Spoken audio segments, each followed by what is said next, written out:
membentangkan tentang isu semasa masyarakat Cina dan Cina peranakan di Malaysia, penyelesaian masalah dan kesimpulan tentang pemikiran etika dan peradaban masyarakat Cina dan Cina peranakan. Assalamualaikum, saya Nur Iman Fatihah akan meneruskan pembentangan. Baiklah, yang seterusnya berkaitan dengan isu semasa masyarakat Cina dan Cina peranakan di Malaysia. Baiklah, isu semasa yang terdapat di Malaysia terbahagi kepada 3, iaitu ekonomi, politik dan juga agama. Baiklah, saya akan terangkan dari segi ekonomi. Baiklah, ekonomi kaum Cina di Malaysia telah menguasai dalam sektor ekonomi Malaysia. Tetapi semenjak adanya dasar ekonomi baru yang diperkenalkan oleh kerajaan Malaysia untuk memberi kesamarataan dan ekonomi negara, kuasa masyarakat Cina dalam ekonomi negara semakin menyusut.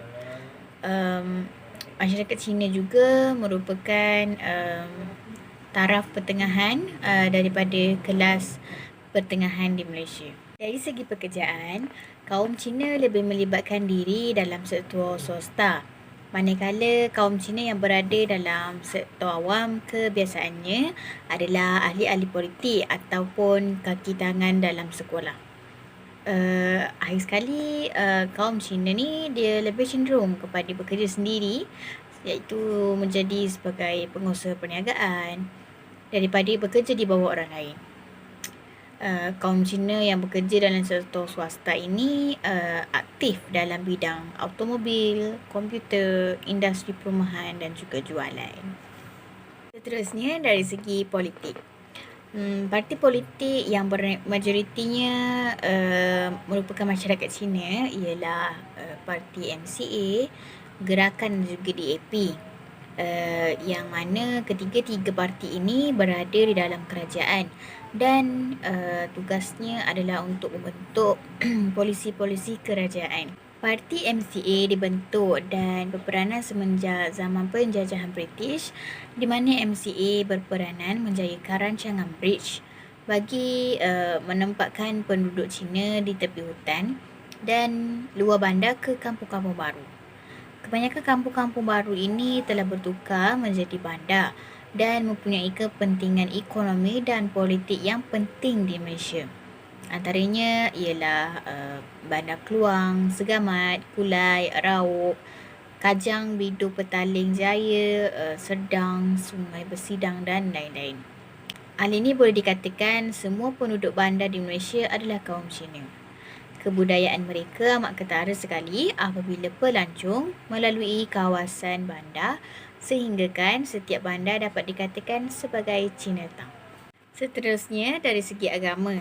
Baiklah, isu yang pertama adalah dari segi isu Tanglong, yang mana isu Yayasan Tanglong ini di sebuah sekolah telah diprotes dan 7 orang menteri termasuk Timbalan Perdana Menteri pada masa itu, iaitu Datuk Seri Dr. Wan Azizah Ismail, terpaksa turun ke sekolah untuk mempertahankan budaya Yayasan Tanglong itu.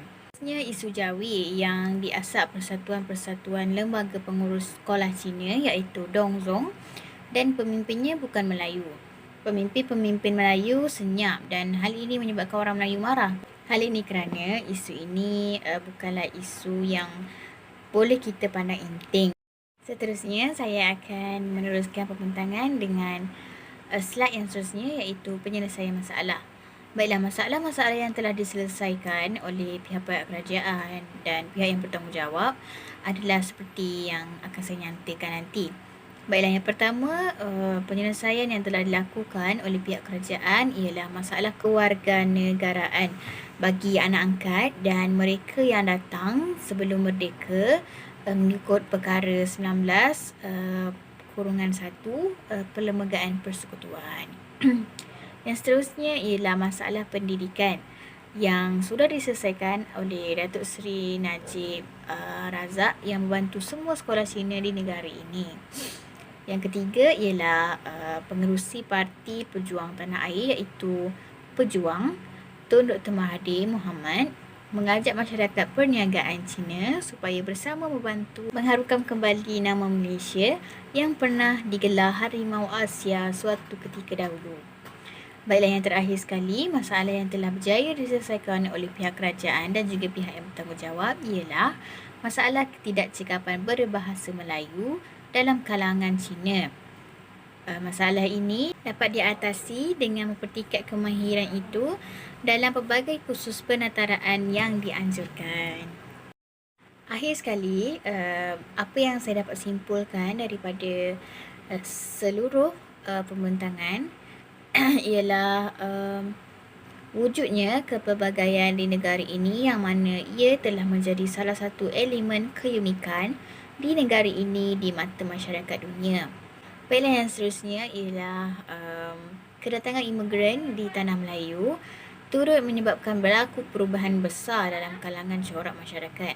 Sebagai contoh, wujudnya masalah inflasi, kadar pengangguran akan semakin meningkat dan masalah jenayah juga mungkin akan bertambah. Dan yang terakhir sekali ialah pengetahuan tentang identiti orang Cina dan pembentukannya masih cenderung kepada pemikiran ahli strukturalis dan existentialis. Itu sahaja daripada saya dan Assalamualaikum warahmatullahi wabarakatuh. Sekian, terima kasih.